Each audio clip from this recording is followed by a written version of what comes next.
Panther Nation, what is good? To all my servers out there, we are back. Your boy is back. Done fixed all these technical difficulties, man. Listen, I done been going through hell trying to get this shit right, man. Y'all see, I had to put on the headset, microphone acting up, computer acting up, everything been acting the fuck up, man. But we back. Midday Madness in the mix, man, with your boy Big Waves in the building. Got Big Bro here as always, man. Big Bro, man, talk to the folks. Tell them how you doing today, man.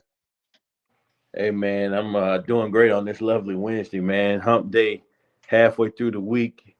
Um, Glad to be back, man. Looking forward to the weekend, man, and celebrating all the mothers out there. Happy early Mother's Day to the mothers that's just tuning in and the subscribers, man. I know everybody gonna be joining their day this week. Celebrating their mothers, grandmothers, moms, Yes, daughters, sir. everything. So that can't wait for that, man. But yeah, man, doing pretty good. Ready to kick this thing off. And Yes, sir, man. We go get into it, man. Shout out to Panther Superfan. What's good, bro? Just had to went through so much technical difficulties here, man. Listen, look, really, man. I gotta get my computer together, man. That's really just all it is, man. Gotta get a brand new computer. This version of my computer has failed me for the last time, so I'm gonna be investing, man, into a new high tech computer here soon, man. So I won't have any more of these issues, man. But again, man, we back in the midday madness, man. Y'all see the thumbnail, y'all see the title of what we getting into today, man. Still with question marks on the defensive side of the ball here for the Carolina Panthers, and we're gonna talk about it, man. But before we do that, man, let me give some quick promo in there. Hey, listen, if you're new to the channel today, you like what you see, and like and subscribe to it. A couple things, guys, that's coming up. Don't forget, May 18th, the Discord link will be dropped exclusively in the community section of my YouTube channel. You have to be a subscriber in order to view it, but the Discord link will be dropping on the 18th. And again, look, the Discord is going to be the quickest way for you guys to communicate with Big Waves. I will be having all different types of stuff going on there in the Discord. Also, we'll be doing when the football season starting up. We're going to try to see if we can do some watch parties, all different type of stuff, man. As we get into everything that's going on for this 2023 campaign, so the Discord is going to be lit. You don't want to miss that as well. Also, guys, if you haven't done so already, man, go and follow your boy on Twitter. That's at Waves Podcast on Twitter. Again, that's at WAVEZ Podcast on Twitter, man. Make sure y'all go follow me on there, man. I'm trying to run that Twitter thing up, space up as well. I also got two collabs coming up on the way here on the channel, man, with two other Panther platforms. Not going to announce it yet, man. Y'all just got to wait and see who is going to be coming. But y'all are going to love these collaborations, man, that I got up. They're going to be joining us on the Midday Madness next week. So be on the lookout, man, for a monster collab that's going to be coming up next week with two other Panther platforms. Y'all already know what time it is, man. Your boy Big Waves is trying to expand this shit. So definitely, man, be on the lookout for that. Uh, also, also, Life is Just a Wave Gaming is on the way as well. Y'all, if my voice is a little bit raspy today, man, it's from yelling at practice yesterday. We didn't have a good practice yesterday, man, so I cussed my boys out. So that's why my voice is a little bit raspy today, man. So for those that are wondering why my voice is down, yelling like hell at practice yesterday. But Life is Just a Wave Gaming section is going to be coming to this channel as well, man, here in June and July. We're going to be introducing the gaming channel as well.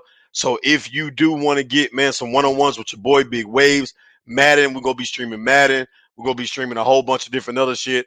If you want your chance to do so, man, you got to make sure that you subscribe to the channel. Also, make sure that you join the Discord so we can set it up, man, so that we can get some one-on-ones going and playing in front of everybody, man, the whole world. You know what I'm saying? We can put money up. We can do whatever it is that you guys want, but this will be your chance to get one-on-one with me, man. I'm not gonna lie to y'all. I am nice when it comes to Madden. I am nice, man. I'm not even gonna cap. I'm not even trying to brag, not even trying to boast. But your boy Big Waves is a fool on them sticks.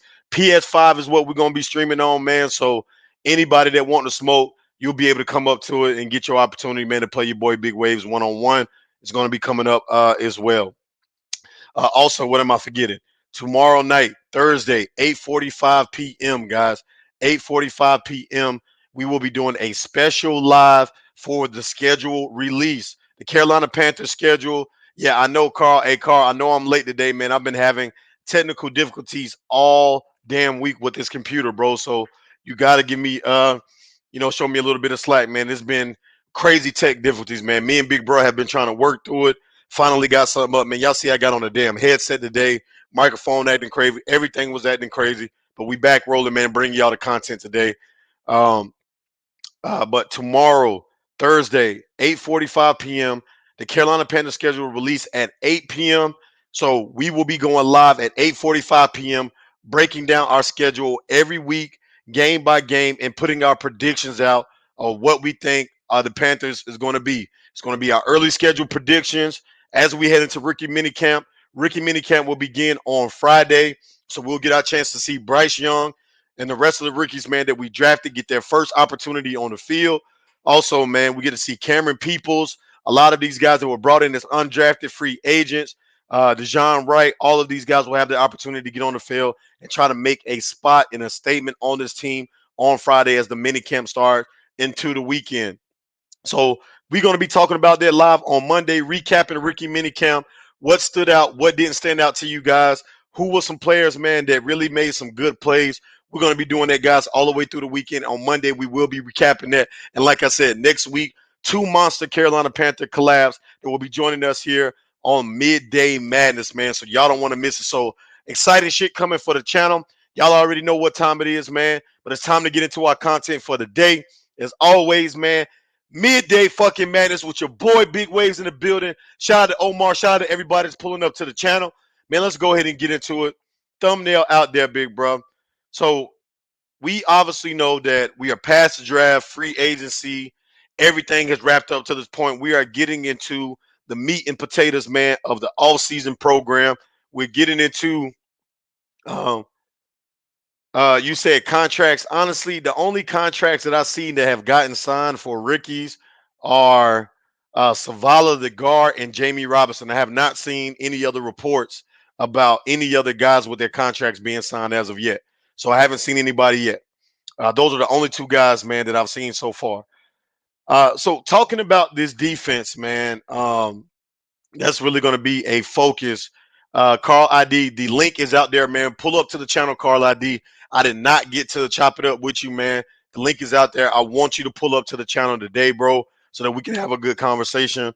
I know I was having troubles last week, man, but I'm back, at least for what I think it is. Uh, a proposed tennis facility will be a major event to Charlotte, man. Whatever. Um, Talking about this defense and where we stand right now, there's still a lot of question marks on this defensive side of the ball, big bro. Still a lot of questions that need to be answered before we get into this regular season. And obviously, we heard Scott Fitterer talk about, man, there's obviously more pieces. But when we looked at our defensive rankings, last year the Panthers finished middle of the pack, 19 on defense. And it to me, I was surprised to see those numbers be where they are. I was expecting the Panthers defense, man, to at least been in the top 15 range. But what, man, is your general synopsis of where this defense is right now? Obviously, man, we're transitioning from a 4-3 defense to a 3-4 defense. Is that going to be as big of a transition, or are we seeing is it can it be an easy transition? And what should we expect, man, from Ejiro with this new staff, with this new scheme, and with the players that we've brought in? What is our weaknesses on defense right now, and what are the areas, man, that we got to address before we get the season started? Because our defense was middle of the pack last year. I'm not really sure how this thing is going to look this year. So I wanted to get your opinion on it. Well, as far as if it's going to be an easy transition, for some players it is, for some it's not. What I think what's going to happen, especially with Brian Burns, we kind of talked about it last podcast, was that he's going to be into that linebacker hybrid role slash DN, so he's going to be doing a lot of standing up, in this new defense. So I'm curious to see how that's going to go, man, because he's typically been, you know, four down, lineman, hand in the dirt. Typically, is how he's been playing his whole career. He standing up a few times and went out coverage, but he may be asked to do more in this defense than just pass rush. He may be asked to cover more possibly. So I'm looking to see how he's going to fit in with that. With this 3-4. I'm also looking to see how they're going to use Jeremy Chin. Or is he going to be the at the linebacker role? I mean, on the depth chart they had him listed as the nickelback on the projected depth chart. So I'm curious of what his role is going to be and how Evero is going to use him, man. So I'm gonna say this, man. Again, because I haven't seen it on the field yet, I can't really say where we're going to be. I think we have a chance to be really good in the defense. Once everybody get comfortable and once they start practicing. I mean, obviously we're getting down to the mini camps and the OTAs and ultimately training camp. Um, for those guys to get comfortable. But man, we got to really wait and see what we're going to do, man, and how these guys going to get acclimated to this defense. At best, I would say we should finish somewhere, but I'm gonna say within the top 15. That's my prediction. At the end of the season, over as far as overall defense, top 15. I like what we got. I like the pieces. I like the 3-4 actually. But yeah, I mean, just with anything, it's not going. I'm not gonna call it an easy transition. It's gonna take some work and some time this off season to get it going. But I love it. And secondly, you know, yes, we all know that there are some pieces that still need to be added before the season starts, and I think that that's going to happen. Um, like DN, bringing in the DN that's been talked about. Fritter brought that up. Also another cornerback. So again, man, all he's doing is adding to the pot. Whoever they bring in here to add to what we currently have is always going to be a plus in my eyes, man. So I'm just excited to look forward to see how this is going to come out on the field, man. Yeah, Um, most definitely. We yeah. got So Omar Tillman in the building. Omar, what's good with it, bro? Yo, what's good, fellas? How y'all doing? what's up, Doing Omar? good, Omar. What's your Yeah, thoughts, man, on this defense? yeah, you can really take this question a couple of different ways. Being a lifetime Panthers fan, all I can think about right now is how we did that rush job in 2017, I believe, with that 3-4, trying to bring Right. in guys like Terry Poe right before Ron got fired. So I'm hoping now we have the right coaching staff to fully implement the 3-4. I hope that even if Evero leaves in a year or two, that we still use it because I would hate to implement it only for a year or two, and then we have to switch it up again with another D coordinator. Really, what I'm looking for in this defense is: are we going to be able to create a pass rush? We got to be Exactly. able to create a pass rush, and get off the field on third down. Those are our two biggest problems, actually. And one more thing: so stop the run, create a pass rush, and get off the field on third down. Those are the three things that I think will help us get into that top 15, top 10 type of defense. And just looking back at Denver, Denver had a good defense these past couple of years, so I think it is possible. And like your big bro saying, we just got to see it on the field. But those are my 3 points of those defense that with this defense that we got to improve on. Yeah, man. And for me with this defense, man, I'm gonna be honest with you. I am concerned about the transition a little bit, right? Because if you remember under Field Snow, we ran some type of form of 3-3-4. It was a 2-2-5 actually, where we ran up under Field Snow here, man, where you had a lot of hybrid safeties and linebackers, man, flying down over the field. What I'm worried about, man, in this, like you said, is that one of our areas, man, and it seemed like for whatever reason, man, it's been a big problem for Carolina over the last couple of years, man, has been able to stop the run. So what I'm worried about in this 3-3-4, man, I mean, I'm sorry, this 3-4 defense is, are we going to be able to, like, the pass rush in the 3-4? You're going to get a lot of pass rush, man. Obviously, from your DNs, Brian Burns, but a lot of the pass rush, man, in the 3-4 defense comes from the linebackers. So you're going to be sending like a lot of outside linebackers, man. They're going to be generating pass rush. I would have seen that, like, even when you looked at Ejiro's defense from last year in Denver, they signed a lot of pass rushers, man. Like, Bradley Chubb stood up a lot. I went back and even watched the tape, man, on Denver's defense. And Denver, they had a top 10 defense last season. So it is not even a question on my mind of like, will it be able to work here under Gyro? I think this coaching staff has the ability to do it, but I have more concerns, man, about us being able to really being able to stop the run. Like, will those linebackers be able to come down and fly down? Like, because again, you know, in the NFC South, we're going to be going up against a Bijan Robinson, Al Jair, and those guys had 1,000 yards rushing season last year.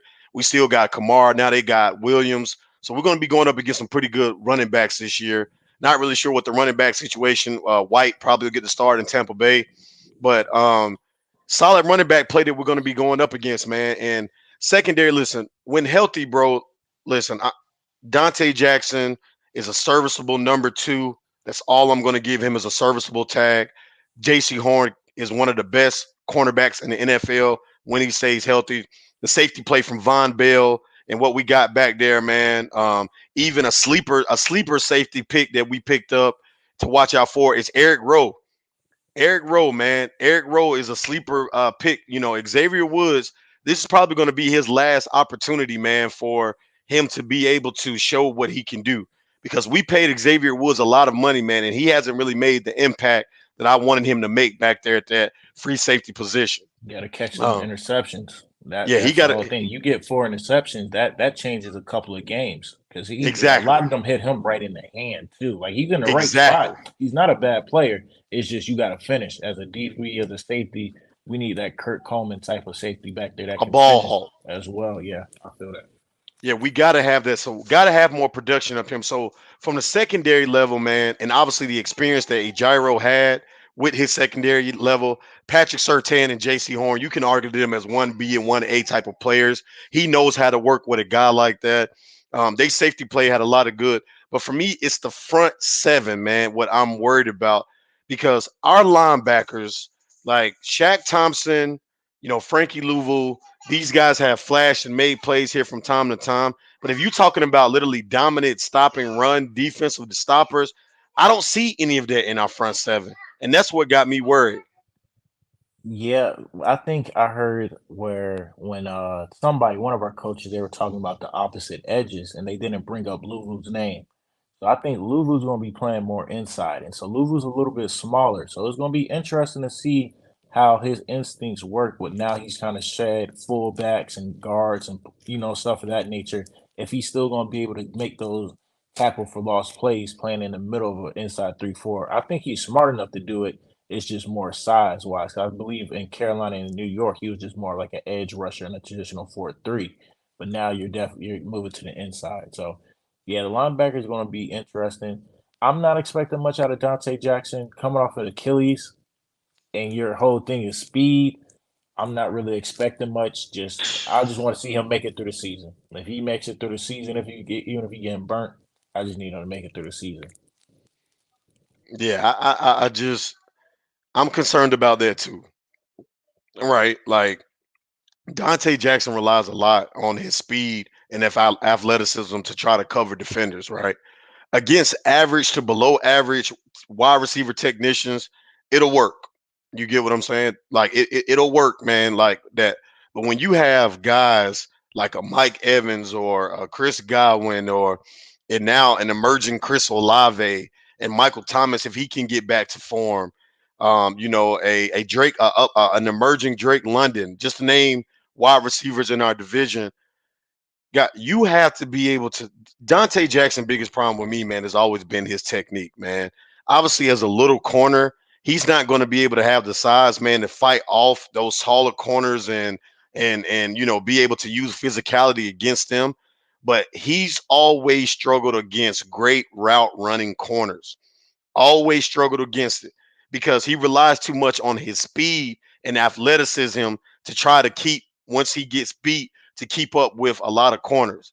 He can't do that because he doesn't have the size, man, to even if he's able to make it back to a wide receiver, he doesn't have the size, man, to be able to physically fight off a Mike Evans or somebody like that he guards. And like you said, coming off a torn Achilles, we don't even know, man, if that speed and burst is going to be the same.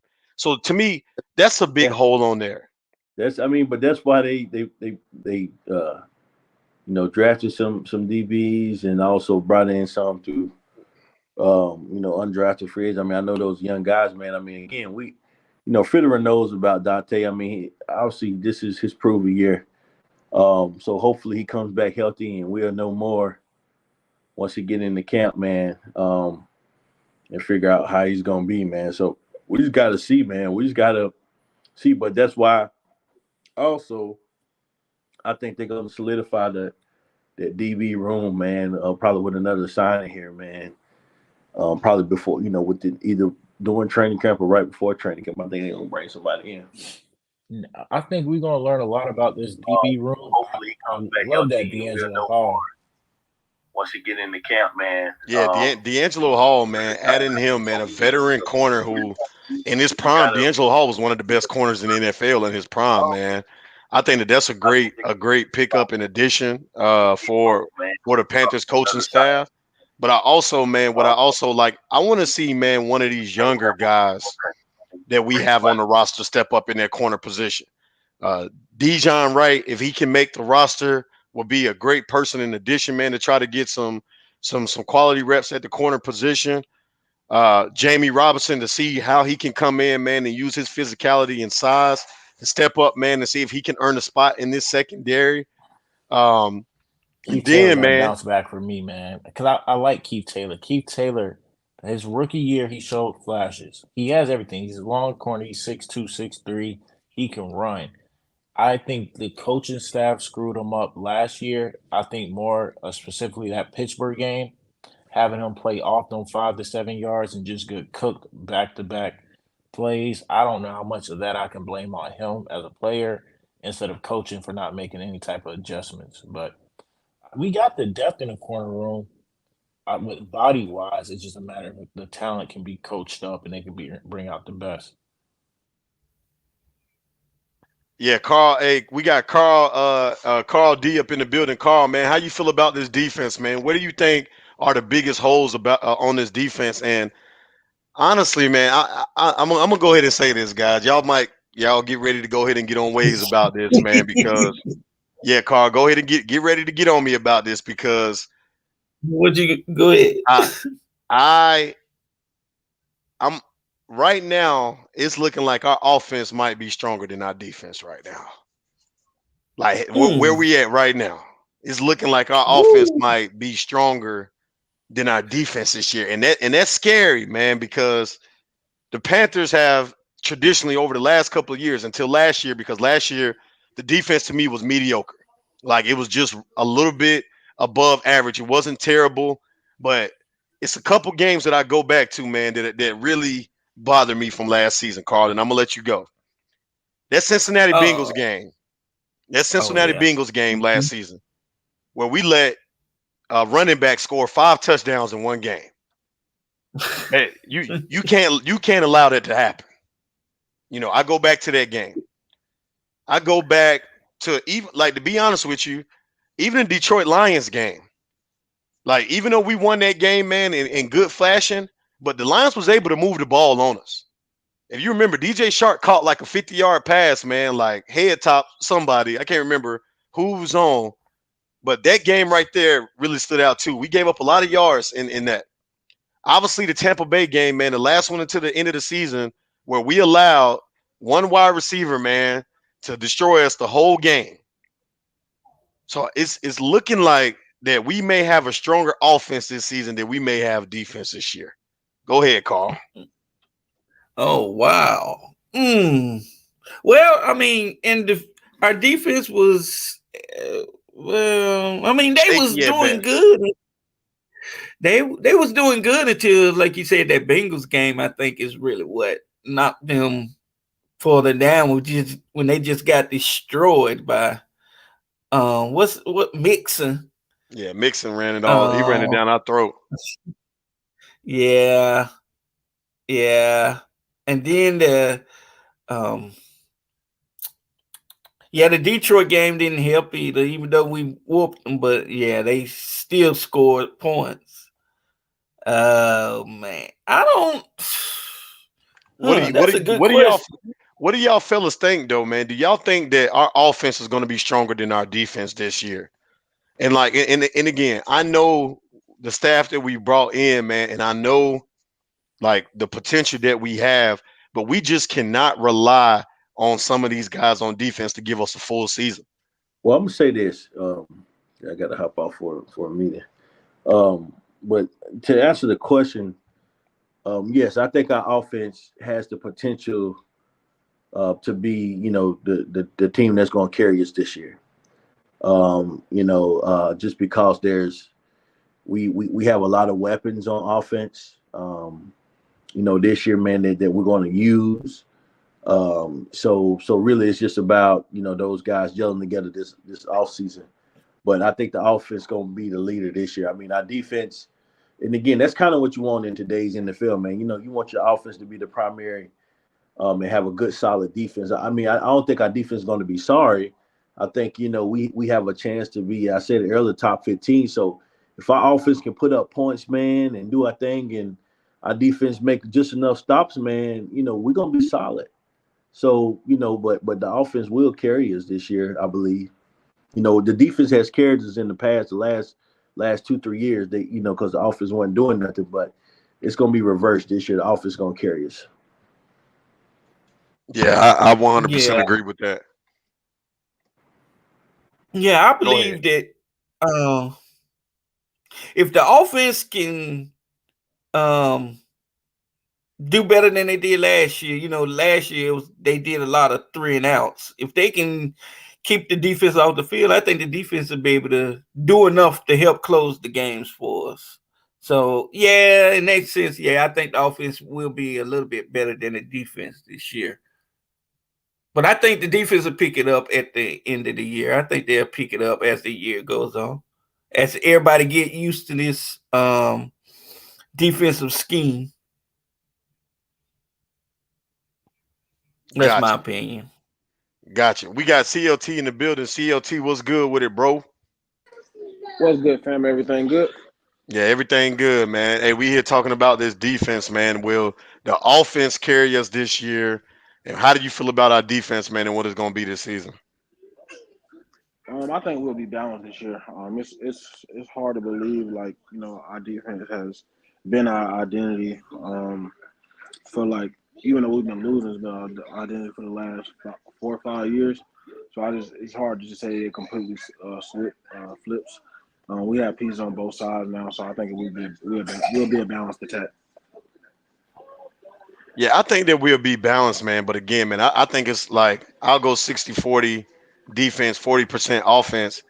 I don't know, Omar, man. I really don't know about that, man. I think it's going to be reversed. I really think it's going to be reversed this year because I think it's going to take some time, man, for this scheme to come together under this 3-4. And honestly, we've made brought in some good pieces on the defensive side of the ball with Tuttle, Sean Williams, the defensive tackles, DJ Johnson, man. Like I said, it's yet to be seen on what kind of impact he's going to make on this defense right away. But if you ask me, we still didn't. I mean, the Von Bell to me was a great pickup as well. But again, man, I am just not sold on this cornerback room. The Panthers to me need to bring in somebody else. I'm not sold on this cornerback room. And I'm also, man, need to see will be a top 15 offense and a top 15 defense this year, top 10 offense and defense in 2024. I can see that, but again, I'm not sold on this cornerback room, Carl. Like I just not. I need to see Mhm. the Panthers add another piece, bro. They got to add another piece to this cornerback room before I can feel solidified. I just don't feel it right now. Who who's out there in free agency left in as a corner veteran? Man, you got Um. Marcus Peters is still available out there. Let's take a look Oh, at it. yeah, he might cost. He might cost. He might want to. His asking price might be too much though. Yeah, let's take a look at it, man. Oh, okay. Let's take a look at his cornerback room. Let's see what we got. Uh,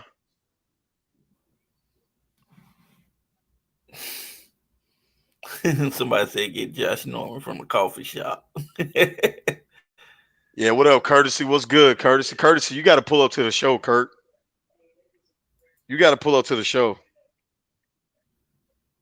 Let's go corner.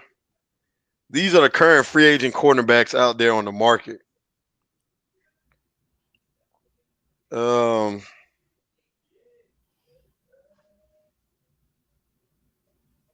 let's see. Let's see. That's not it. That's not it. Hold up, fellas. I'm trying to find that. Oh,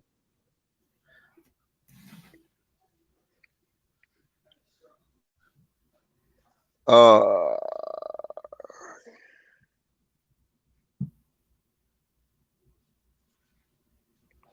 so Marcus Peters is still out there. Kyle Van Noy is still out there as well. I thought Rocky Sin already signed with somebody. he did. He signed with The Ravens. um yeah, yeah. Jerome What, Castro, what's good with it, fam? what about Shaquille Griffin? Yeah, I forgot about it. Yeah, good going CT. I ain't even think about that. I forgot about him. I don't think he signed. I don't think Shaquille signed yet. Let's take a look. That's old. All right, here we go. So Shaquille Griffin is still out there. Marcus Peters is still Okay. out there. Ronald Darby is still out there at corner. Byron Jones is still out there. Casey Hayward is still out there. Troy Hill is still available. Anthony Brown, Artie Burns, yeah, and Eli Apple is still out there. Fabian Moreau, Oh, okay. uh, Terrence Mitchell. So it's thin room to say the least, but it's still some quality guys out there that we can still bring in and solidify that room. Okay. Yeah, Um Troy Hill to me is a good pickup. Panther super fan. I definitely agree with that. Get Josh Norman, man. We ain't nobody bringing Josh Norman ass back. Yeah, we ain't bringing him back, man. That man he washed. He's done. Josh Norman is done. 100% finished. Finito. Shaquille Griffin and Ron Darnay as four corners. Hey, I agree. I think that those two need to be the Yeah. biggest pieces that we need to bring in. Um, but Marcus Peters makes sense too. And everybody keep talking about the money, man. We got the money to do it. But bring him in on the 7 to Yeah, 8 year, but 8 million at max. is he gonna take that? Because Peter still view himself as a top tier corner. I don't know if we'll have the money to really pay him what he want. Oh, uh. I mean, at this age, I mean, come on, man. Like, I mean, he probably see himself as a top tier corner. But man, honestly, man, like he coming off an injury. He's on the wrong side of like Yeah, I think he like 29 to 30 years old, Carl. I mean, at this yeah, point, man, it's like it's already past the draft. Most teams is filled up where they need to fill up. Like at this point, man, just get on the roster, right? I say 7 to 8 million is the I, most that I'm giving him for a 1 year deal. And he got to prove it. He definitely has to yeah. I prove it. agree. Oh yeah, I agree. I would like to have Marcus Peters. I would try for him first, and if I can't get him, then I try Shaquille and Ronald Darby. Yes, sir. Hey, man. So jumping into some news, CLT, we got a bunch of news to cover for the Panthers that came out, man, this weekend. Again, everybody that's pulling up to the channel, y'all already know what time it is. Midday Madness in the mix. I got two special collaborations that's coming next week, and y'all are going to go wild when y'all find out who your boy is collaborating. Two other Panther platforms that I will be collaborating with next week. Two other big Panther platforms that your boy's going to be collaborating, man. It's going to be coming to the Midday Madness show. Y'all stay on the tune for that, man. Again, also, guys, if you have not already, man, follow your boy on Twitter at Waves Podcast, at Waves Podcast, WAVEZ PODCAST. Follow me at Waves Podcast, man. Y'all run my Twitter up, man. Trying to get that Twitter up, man. That's a big way to communicate with me. You can also send me direct messages on there. Listen, I want to tell y'all what kind of CLT. Can I tell the people what kind of like platform this is? Like, Go ahead and introduce him, my guy. yeah, let me go ahead and introduce y'all what kind of platform this is, right? So I will work with anybody. I am not one of these platforms where no matter how big or how small, like shout out to my boy Carl. We about to run my boy Carl up. Y'all make sure to go subscribe to his channel if you haven't done so already. We about to run my boy Carl up over here. I don't care how big I get, wherever I'm at, and I'm not even big right now, but where as far as I go, I'm gonna get because I want to give everybody an opportunity, man. If you have legit aspirations of doing this YouTube thing and you want to come up here and just talk Carolina Panther football, anybody is welcome to my channel. So this is what kind of platform we welcome all opinions, we welcome all outlooks on this football team because at the end of the day, we all want to see this team win. It doesn't matter how you want to see this team win. Your preference may be different from my preference. You may think, listen, we all in the same picture. We just got different poses. That's just really what it comes down to. So I'm gonna work with everybody, man. Anybody that want to work with your boy Big Waves, man, y'all let me know. The link is always out there. Pull up, hit me up on Twitter. I'm working it, but y'all make sure to go subscribe to my boy Carl channel, man. We about to run my boy up. Great Panther content over there as well. But let's go ahead and get into some of these news. So breaking news that came out over the last 48 hours. We talked about this on the last show. We talked about the need for the Panthers to add depth to the offensive line. And I guess Scott Fitterer was listening to my shit. Shout out to Fit for listening to my shit. Listening to my shit, Fit. I told him. And he went to go do it, Carl. So what did he do? He brought back Cam Irvin's sorry ass back to the Panthers, man. Carolina Panthers signed former first round pick Cam Irvin. He was with the Panthers the last 2 seasons, and we re-signed him to add depth amongst that offensive line. CLT, Scott Fitterer was listening, but maybe he was not listening in the way that we thought he was listening. Go ahead and tell me what you think about that, man. I'm cracking Carl Diaz up on here, man. We lit. Let's go.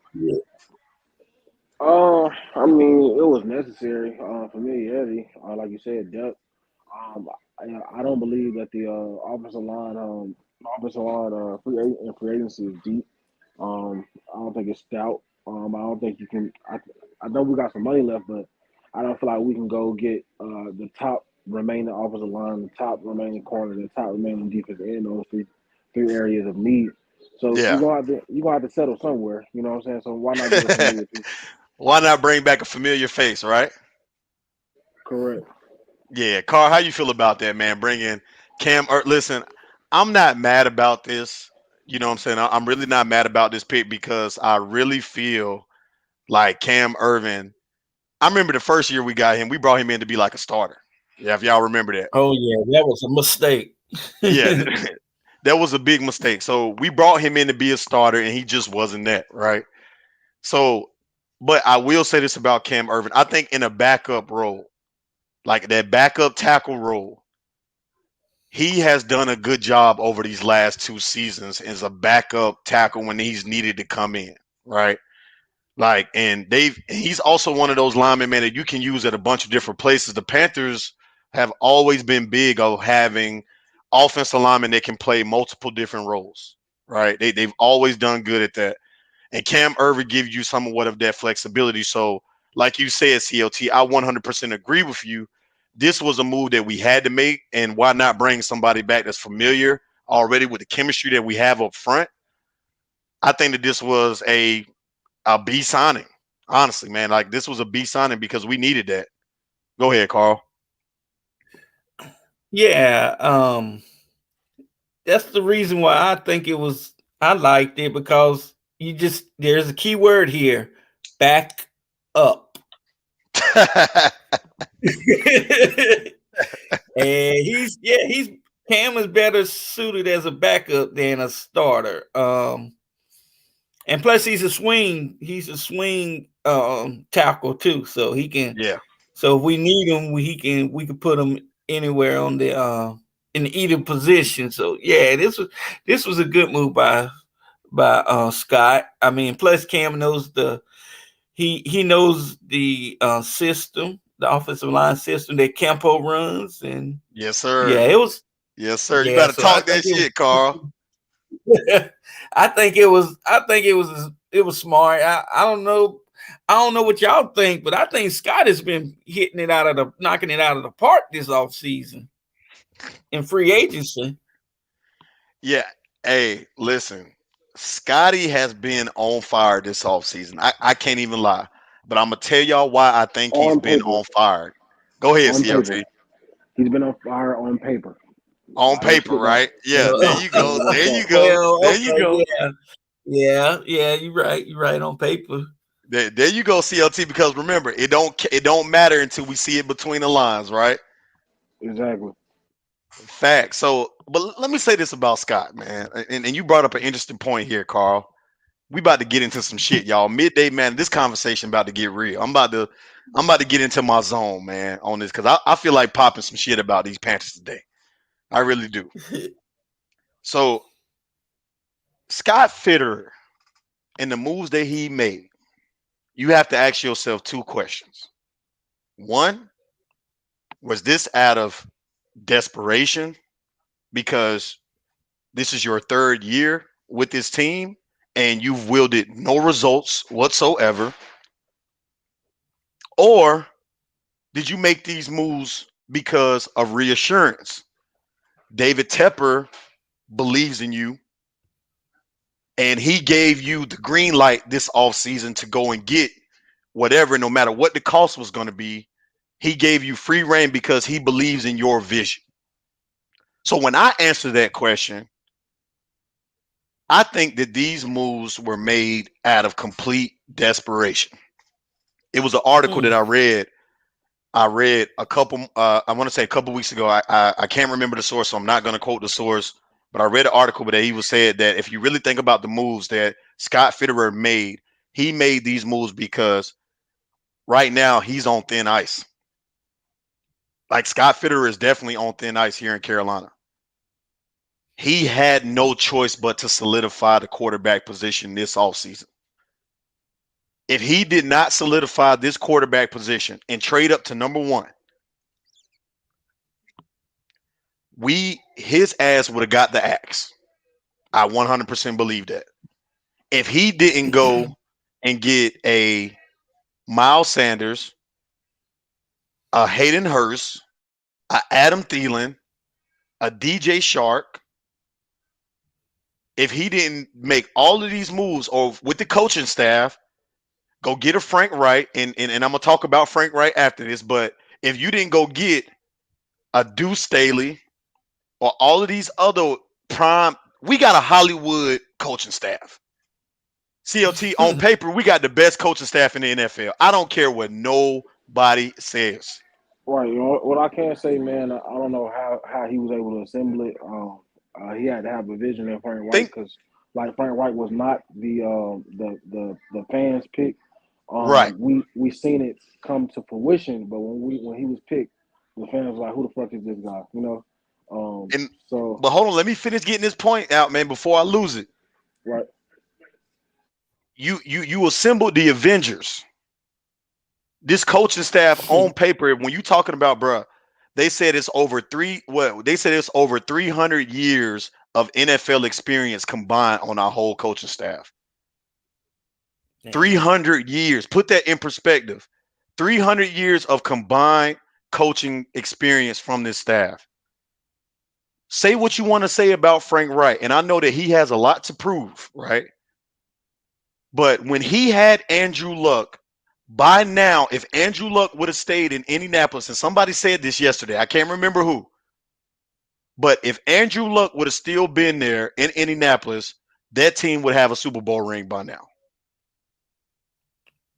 Because what he was doing with Andrew Luck there, remember, the Colts were a contender every year under Frank Wright until after Andrew Luck left. That team would have What had a championship by now. Go ahead, Carl. I was gonna say, even when Andrew left, when he got Phillip Rivers, they still was a contender. They went to the playoffs. Yeah, So definitely, definitely. That's what I'm yeah, saying. so Frank know what he's doing. So Frank know what he's doing. So But not go only, ahead, finish it. yeah, but not only bringing him in, you brought in Jim Caldwell, a playoff coach who's been to the playoffs several times, NFC championships, been on AFC championship teams, knows what he's doing. Veteran coach. A lot of people respect Jim Caldwell around the league. Another coach that when he had elite quarterback play, you seen what he was able to do. Do, do and remember, four coaches on this staff have been former head coaches. Ejiro interviewed for the head coaching job for the Panthers. Ultimately didn't get it, but he interviewed for the job. Jim Caldwell was a head coach. Don Capers was a head coach. Frank Wright was a head coach. Deuce Staley was getting head coaching considerations after this year for the job that he did. People don't even, bro. Deuce Staley is probably our most underrated signing. I'm gonna tell you why. Deuce Staley had the NFL touchdown leader for rushing touchdowns on his team as a running back coach. He let's not forget Jamal Williams led the league in rushing touchdowns last season, and Deuce Staley was his running back coach. You seen the job that he did with Miles Sanders. Deuce Staley is responsible for Miles Sanders because Yep. before he went to the Lions, he was with Philly, and guess who he was up under while he was there? Frank Wright. So they go to show you, man, like is with this staff and what we've done and the connections that these guys have, what these guys have, there's no way in hell that you cannot say that Scott Fitterer and the moves that he made is battling for his job. Scott Fitterer has the most to prove out of anybody because I feel at minimum that David Tepper is going to give if this season don't turn out to be what we ultimately think is going to be. Let's say that if this year is just a down year, Bryce struggles because of whatever reasons. If that I don't see that happening, but let's just say worst case scenario if that happens, Scott Fitterer will be the first person fired. He will be the first person fired out of anybody. He will be the first person fired. Y'all tell me if I'm lying, COT. He Tell he me. has he has to be the next to go. You already fired your head coach, so it only makes sense he's the next to go. You done gave him unlimited resources. You let him bring in his quarterback. You let him bring in his coaching staff. He has to be the next to go. Only makes sense. Go ahead, Carl. Yes, I agree. He would be the first to go. But I also want to say this. Okay, I understand that it seemed like it was a desperate move, but in the same breath, could we still be like, I mean, he made these moves because he finally was given control, the ability to pick who he want. Cause remember, with that other guy was here, we all know who ran the show. Even though Scott was the GM, we know who the big boss man was. So It's always was it gonna be really? deflection though. There you go, Yeah, I CLT. know, Say it but again. Always So gonna be deflection. so Carl, to respond to your question, and I know a lot of people like to go back to Matt Rule for everything. Listen, Matt Rule was a big problem, but he wasn't the only problem. And that's one thing that I need Panther Nation to understand. Matt Rule was a big problem, but he was not the only problem. He really wasn't. Listen, failure of a team is never just one person. One person can never be the reason why a team is just failing. It never is that. From playing football, football is the ultimate team sport. You got to have great coaching. You got to have a great fan base. You got to have great players. You got to have a great front office. All of that stuff connects to why a team is successful. Why the Eagles are successful. They got a loyal fan base. They got great ownership. They got great coaching, and they have great talent on the field. That's the reason why teams are succeeding. It takes all of that. And if you can't establish that, or if one of that is missing, it's going to impact, it's going to have a domino effect. So, no, Matt Rule was not the only reason why the Panthers struggled over the last 3 years. It was bad organ because who brought Matt Rule in? You got to remember that. Well, oh Say what yeah, you oh saying yeah, about Matt oh Rule, yeah. but It was who the brought owner. him in? It was the owner. Oh, I wasn't gonna say Matt Rule was the only. I wasn't meaning that Matt Rule was the only. I was just saying maybe Scott finally got a chance and he's showing us what could have been. But I'm not gonna let Scott off the hook either because I mean, although Matt had all that control, Scott didn't have to give up picks for Baker. He didn't have to give up the picks for Sam Darnold or accept his 5th-year option. So yes, yeah, so Scott got to take some of the brunt too.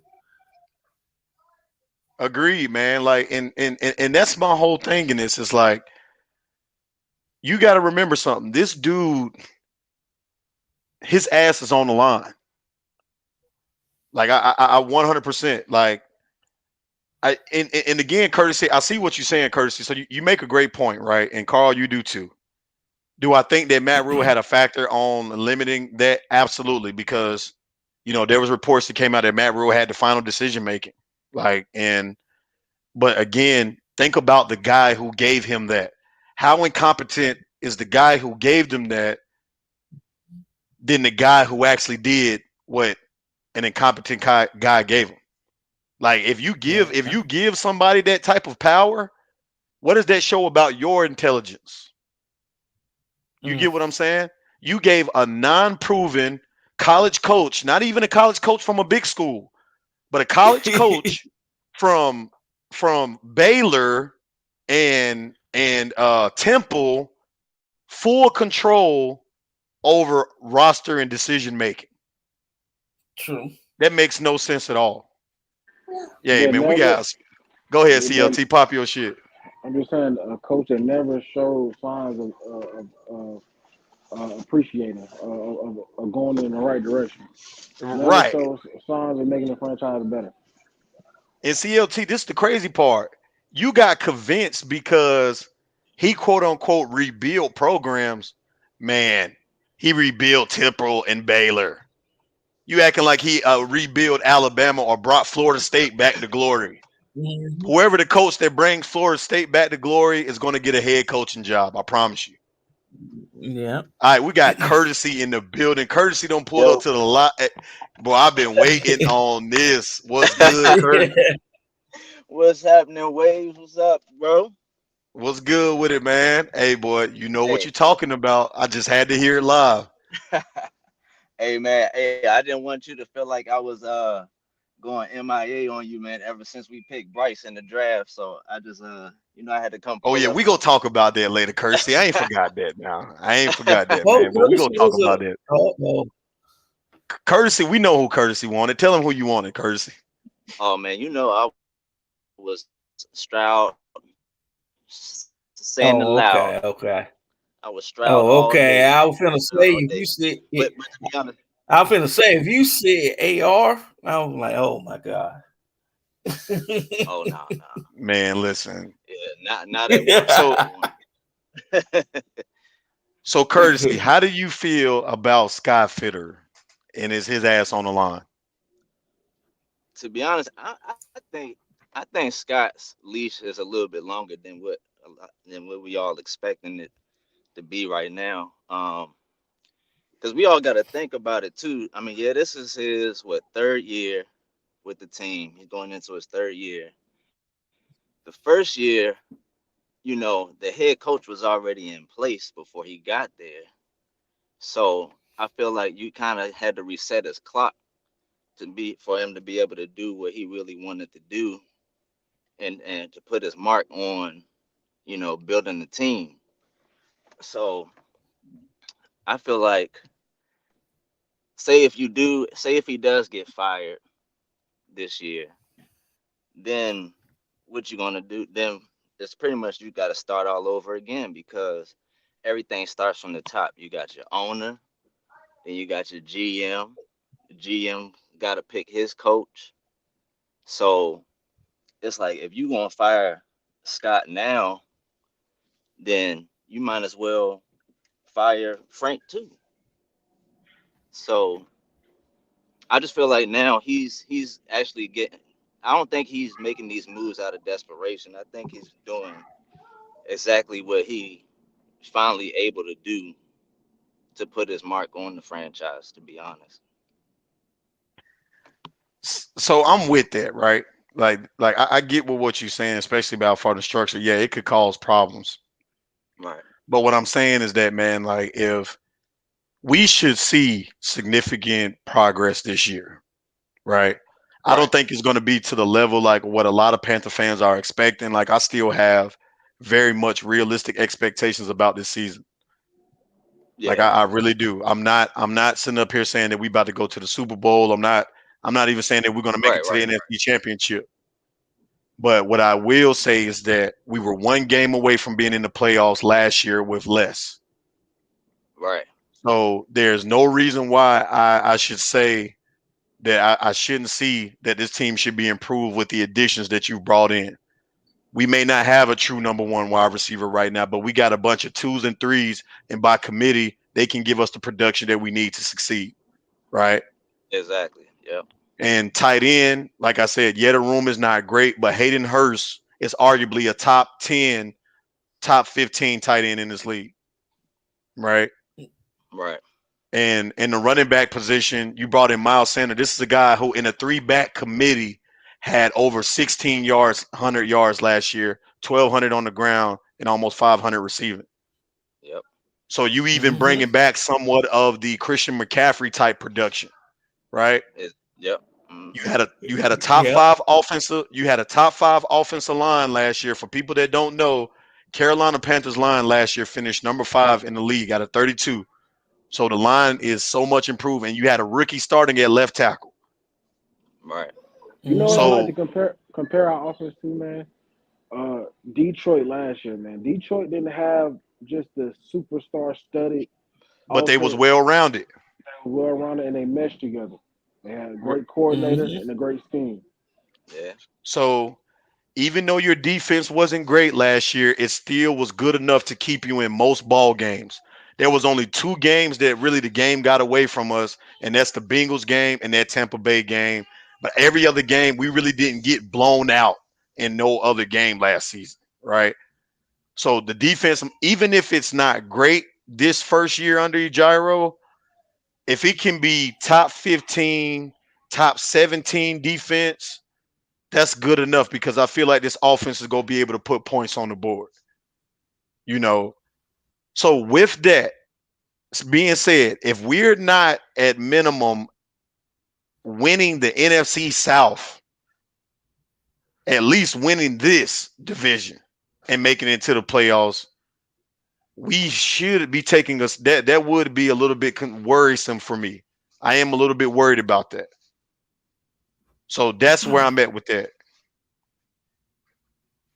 Because again, look at your opponents in the NFC South.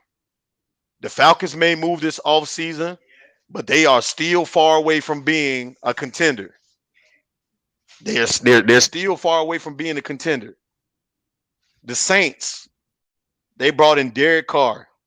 He's an above average quarterback at best. Above average at best. That's all he is. They still have unproven guys on the offense. Kamar's probably going to miss the first 6 games of the season because he's going to get suspended for punching somebody in the face. Yeah. And, on defense, they're getting old. Marshawn Yep. Lattimore wasn't the corner. He wasn't the corner that we thought he was going to be last year. He struggled last season. He struggled so bad they Mm-hmm. took the superstar away from him on Madden. Mm. He's not even a Yeah. Only superstar on Madden no more. Damn.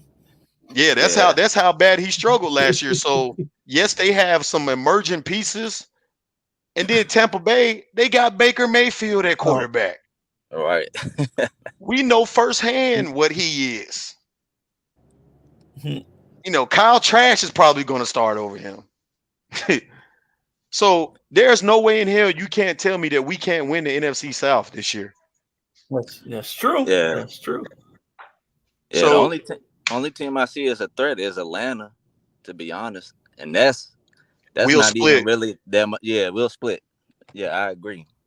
Worst with the Falcons, we'll do what we always do. Even in the year that we were great in 2015, we split with the Falcons. Like even in Yeah. 2015 when we went undefeated, they were the only team to beat us. That the Falcons is just going to be a team that we're going to lose to once a season. But we're also going Yeah. to kick their ass. Like you get Right. what I'm saying? Yeah. So it goes vice versa. They'll beat us, and they'll even find a way to beat us. Like and we'll find a way to beat them. Look, it's a divisional rival game. It's going to happen. So, Yeah. but I can also see us sweeping them this year. But I can also see us getting swept by the Falcons because they've made some moves too. Yeah. Like it again, I have realistic expectations about the season. I'm not saying that we're going to the Super Bowl this year, fellas. This time, No. yeah, this is gonna take time to jail, man. Bryce, even though we know his potential, he still got to get, acclimated. You know what I'm saying? So, hey, Waves, what you if you had to make a prediction on the record this Yeah. year, what you think we gonna do?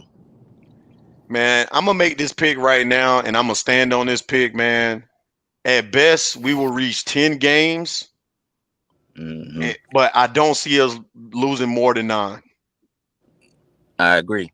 I So agree. 9 or 10 wins is where I have the Panthers at this year. But that should be enough to win the NFC South. Yeah, I agree. So I don't see anything really over that. Like I really don't. Um, I feel like we won 8 last year with less, right? With a lesser Hmm. coaching staff, with lesser talent. I feel like with that we've really upgraded the offense, and offense was our weakest point last year. So I don't see us losing more than 9 games. Like we will win at least 9. I have us like in our division. I have a sweep in Tampa Bay. I have a split in 1-1 with the Saints and the Falcons. Yeah, that sound about real. Yeah, that sound about right. That's realistic. Yeah. Yeah, yeah. Like and again, I know that some Panther fans may look at this as, Waves, where's your faith? No, again, guys, if y'all been following me ever since Panthers Uncensored, I am very realistic about this football team. Listen, I think that we're going to be a much improved ball club this year. Yeah, last year you had one of the hardest right. Hey, I was right about a lot of shit last year, man. Not to toot my own horn, but I just know the Carolina Panthers, bro. Like I just know this team. Like I know the ups, the downs, the left and rights about this football team, and I know the game of football. So when I predicted the Panthers would only win 7 or 8 games last year, I knew that that's what it was going to be, and that was before we traded Christian McCaffrey. So you Dang. can't, yeah. So 9 or 10 games is where I got to set. Yeah, yeah, I agree with that right there. I kind of had that same record win total in mind, about 10 wins. I'll say yeah, like the floor is like 9, and I had the ceiling at 11 wins. So I say the ceiling be 11-6, floor is 9-8. All right, I like that. Not, I'm leaning more to that 9-8 than I am the 10 and what it would be 10-5, What 10-7. 10 I and can 7. see Yeah, the that. 10 and 7 because it's 18 games. Yeah, yeah, Yeah. yeah. So I mean, again, I will say 9 to 10 wins is that's a safe spot. What about y'all, CLT and Carl? Yeah, so I believe we'll be 10. I really have a 9. 9-8 is my official prediction. I see the floor being 8 and 9, but I have us having a winning season, so I'm gonna say 9 and 8. So 9-8. You said Okay, he got us at I'm gonna nine give. and eight. Carl. Um, I'm gonna give us. I'm gonna give us 10, at least 10 wins. I'm gonna be like courtesy. Um, 9 is gonna be this. I got 9, probably the ceiling, but he said 11. I'm gonna say 10. For the simple fact that the teams that we're gonna play outside of the NFC, some of the teams that we play outside of the South, we might get a sneaker win on us. So that's why I'm thinking it might be just You know what 10 I don't? as the What I don't want to see though? go ahead. I don't want to see us start out hot and everybody say, "Oh, we Right, undefeated. We go Oh four, yeah, we yeah, 4-0, Facts. 4-0, we the right. winning team for the longest." That hey CLT, that's facts, bro. And see that's why I'm keeping it more realistic. And we go talk a ton about this tomorrow, man. So make sure y'all pull up at tomorrow evening, 8:45 p.m.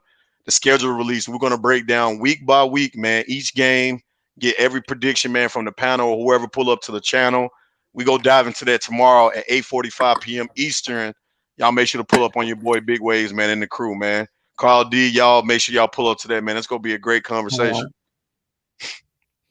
Um, but that's why I was saying that I'm gonna give it the under here, man, because again, man, I just think that, man, like based off of I'll go over the opponents. We don't know what week that we're playing them in, but I'll go over the opponents. Um, All right. yeah, let's just go over that, and this is why I'm at where I'm at right now.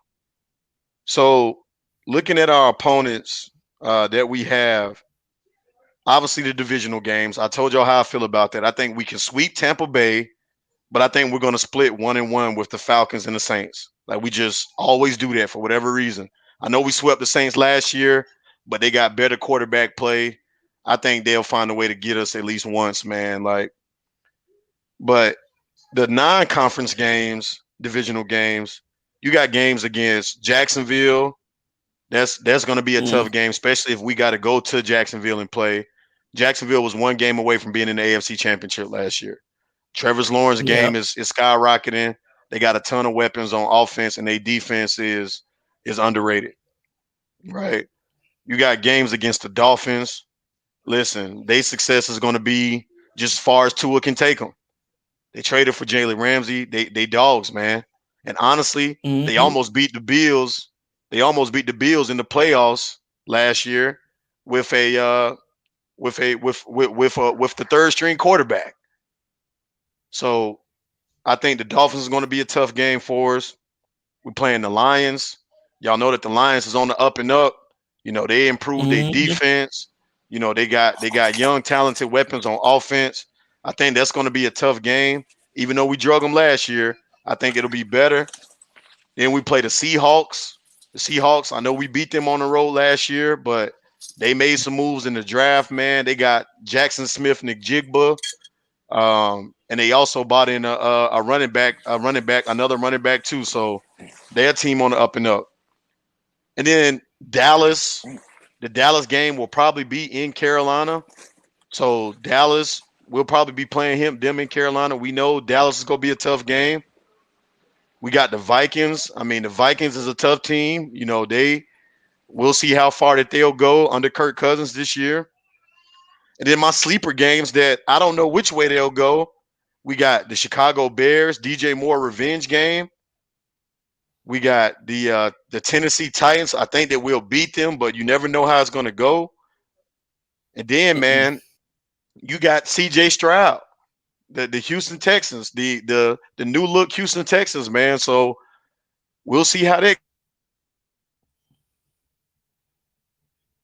nine wins is probably my safe number, but 10 would probably be like the reach for me. I don't know if I can go past 10.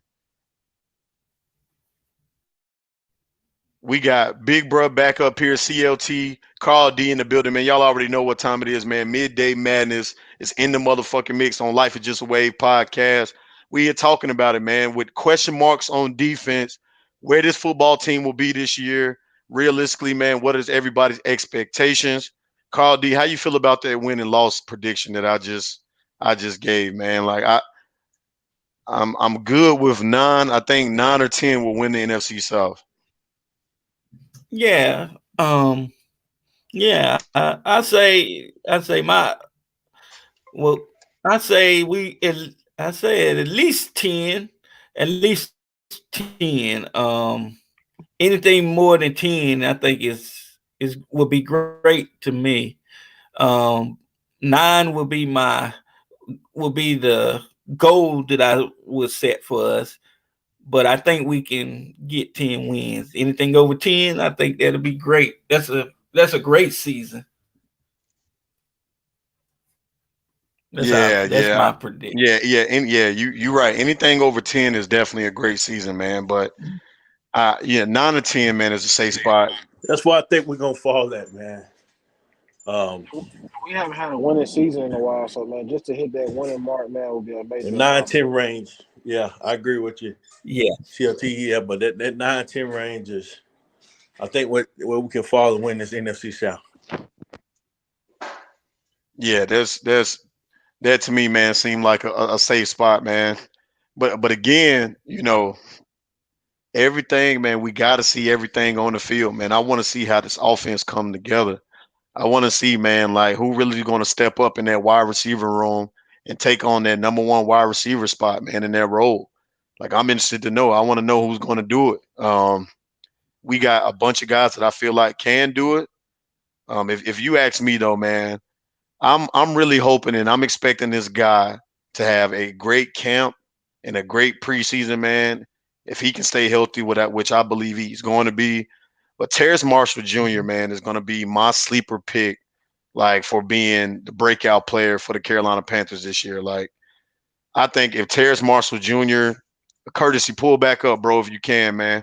Cause we go 2 o'clock, we go shut it down. I gotta get ready for work.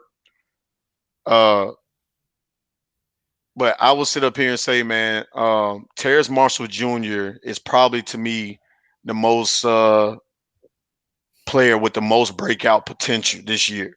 I think he's going to develop a good rapport with Bryce Young. When we're talking about extending plays, which Bryce Young has the ability to do. One thing, somebody said this, man, on a live, man. I don't know if it was on a Pat McAfee show. Pat McAfee, man. Pat McAfee show is becoming my favorite football show to watch. Like Pat McAfee show is really, man. I really rock with Pat McAfee in the show, man, that they got over there. Shout out to Pat McAfee, man. But I was watching his show, and somebody said it here, man, is that Bryce Young is not only, man, just like a magician, man, when he on the move, but he throws accurately from when he's Mm-hmm. on the move. He makes accurate Yeah. throws while on the move, and he's able to lead wide receivers up the field, like while Yeah. improvising. You get what I'm saying? And that's a special rare trait, man, because a lot of guys can throw like while on the run, but not a lot of guys can throw accurately and under control while on the run. And that's something, man, that is going to make this kid special. But TMJ to me is going to be my breakout candidate, man, for the Panthers going forward. And I want to hear y'all's. I'll start. Yeah. That's who I had, man.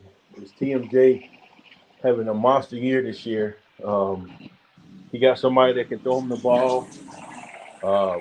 This is his third year, coming into his third year into, being in the NFL, getting acclimated. Um, but yeah, man, I feel like he showed some flashes last year, what his potential could be. And I think this is the year he take that next step, man. So that's my candidate. I mean, I agree with you right with what you said with TMJ, man. That's my breakout candidate this year. All Okay. right. Who want to go next? Go ahead, Carl.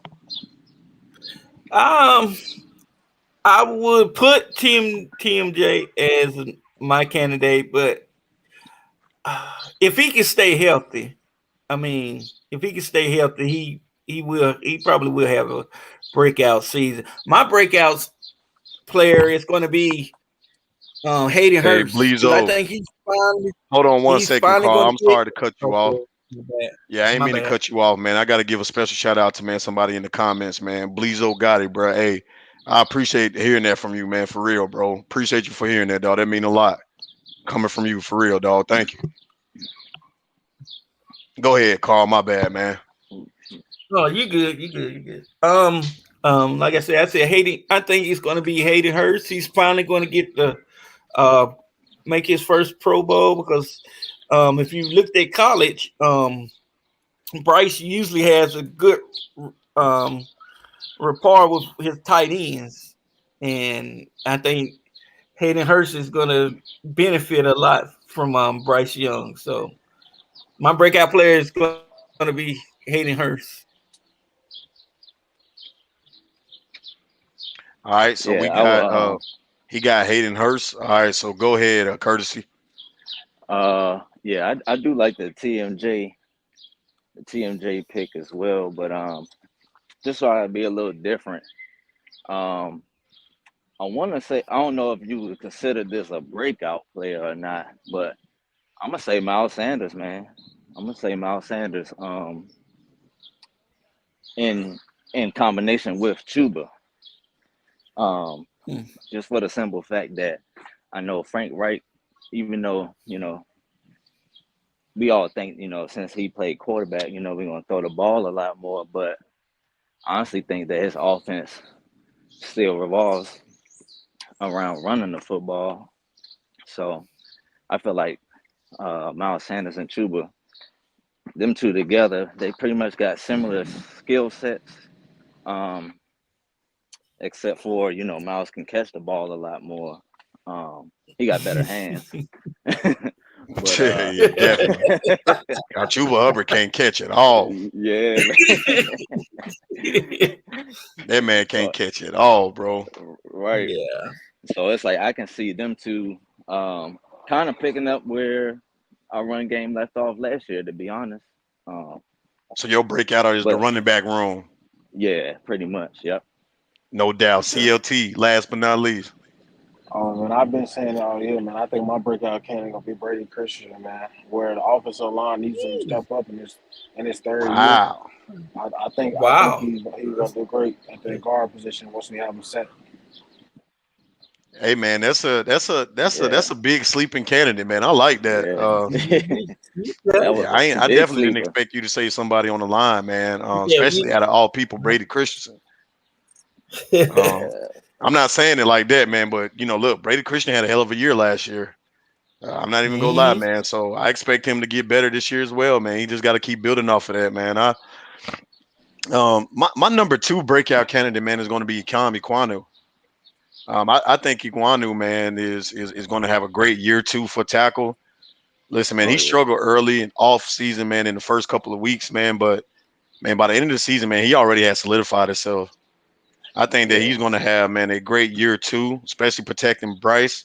I think that with him playing besides Savala until Corbett can get healthy, I think that that's going to be good combination because they already got chemistry, man. They played in college together. Um, so Iquana will be my second breakout candidate, man. And then everybody else, man, just some honorable mentions. Honorable mentions, man, is going to be um, I think Mingo also was going to be a sleeper candidate, man. I think that we're going to be using him, man, like in like a lot of like screen type spots, man, like where we throw a quick pass to him, man, and let him just go run for yards because he a beast after the tackle. He's not somebody that you can easily bring down. So I can see him being used in like a lot of wide receiver screens, man. Dog. He's a dog. Yeah, like he Yeah. a dog, man. He got the speed and the size and combination to be an elite wide receiver. So he is somebody, man, that I would definitely say, man, take a look out for. On the defensive side of the ball, man. You know, um, Von Bell. I think Von Bell, man, at that safety position, man, is going to have a great year in Carolina as well. I can see him getting like 2 interceptions this season minimum, and then equaling the amount he had last year, 4. because he a ball hawking safety, man. And Hmm. Von Bell come up and pop you too. So uh, yeah, that would be it, man. And if this player can stay healthy, if this player can stay healthy, and this is a big if, man, J.C. Horn can solidify himself as the best corner, not just on his team, but in the NFL if Man, he can stay healthy. Yeah. man.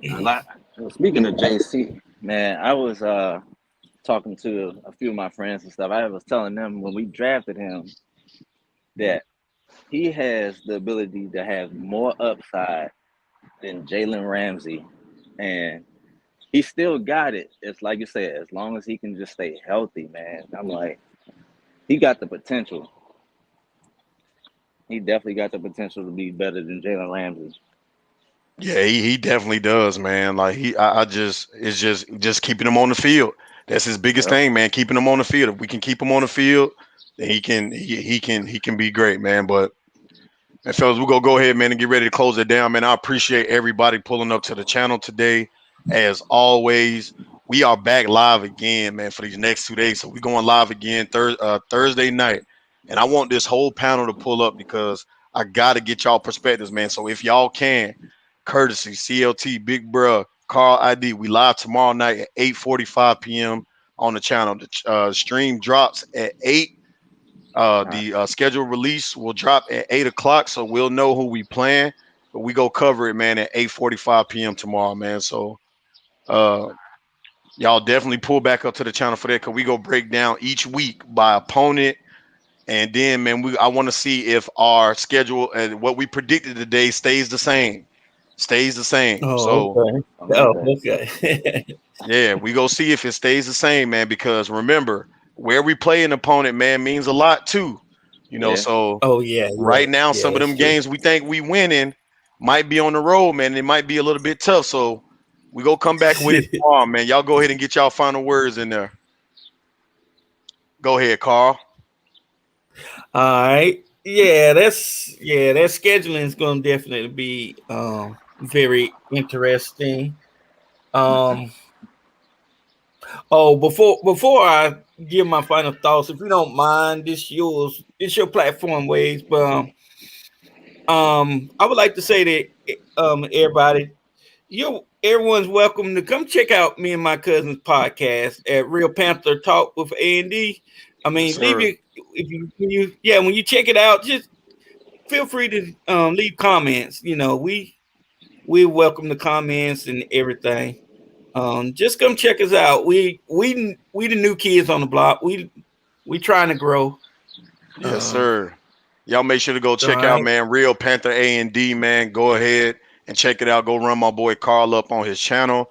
Y'all go, man, show it, man. If y'all surfer, y'all rock with me, man. Y'all definitely gonna like Real Panther A&D, man. Y'all make sure to support them boys, most definitely. All right. All All right. right. And my final thought is the like you said, the defense. You said you were worried about the defense. I think it's gonna be. I think if our offense can just you know keep and stop going 3-and-outs, I think that's really going to help our defense.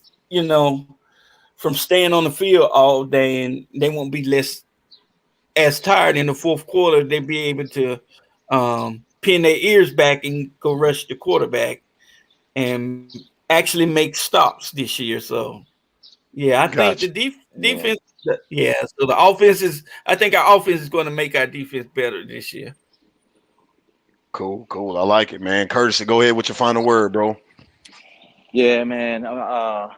Yeah, I'll definitely pull up tomorrow, man, for the scheduled release tomorrow. So yeah, I'm definitely interested to seeing how this all gonna play out for us, man. Trying to see.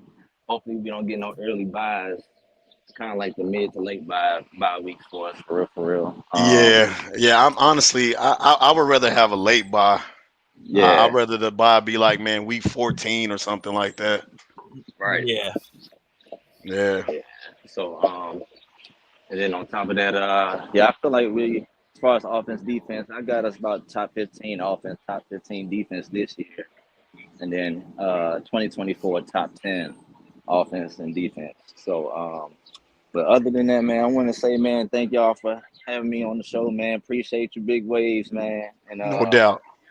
you know, I be in the chat all the time talking my mess, man. I was like, man, I was like, man, let me get on here real quick, man, if I had some time too. So, Yes, sir. yeah, appreciate it, man. But keep doing what you're doing, man. Love the content. Appreciate you, fam. Appreciate Yeah. that. So, I'll be in here tomorrow, man. I'll be in here tomorrow. Nice No chopping it doubt. up with No you doubt, man. guys. I'm gonna drop the link, man, right at 8:45, man, for everybody to pull up. CLT, go ahead with your final word, bro. I just want to say, man, keep pounding, man. Appreciate y'all for pulling up, man. Appreciate all the followers, man. You know what I'm saying? Keep subscribing, man. Shout us out, tell a friend, tell a friend about this podcast, man. Life is just a way podcast, man. Shout out to y'all. Yes, sir. CLT, a real one. Big bro, final word. Yeah, man. Like I always end it. Hey, Panther Nation. Another day that went by. We closer and closer seeing what this thing gonna look like. Get ready, man. Get ready. Definitely tune in tomorrow. Schedule release. I'm looking forward to that myself. Because I got some games circled, man, that I want to definitely attend. So I'm excited about the schedule release. But until then, man, see y'all tomorrow. Appreciate you guys today for coming up, man, and another great conversation. Yes, sir. Already, man. Hey, look, appreciate these boys, man, for pulling up, man. Appreciate everybody, man, pulled up to the channel today. Again, if you're new and you haven't done it already, hit that damn red subscribe button, man. Also, on my service, turn on your notifications, everybody, man, so that every time your boy Big Waves go live, man, you notify about it. Also, go and follow me on Twitter, man. That's at Waves Podcast. Again, that's at Waves Podcast. Look, this shit is only the beginning, man. We closing in on that thou wow, man, over there for them subscribers, man. Y'all help the boy, man. Let your baby mamas, daddies, sisters, cousins, aunties, nieces know about us, bro. Y'all already know what time it is over here, baby. Life is just a way podcast, man. We'll holler at everybody.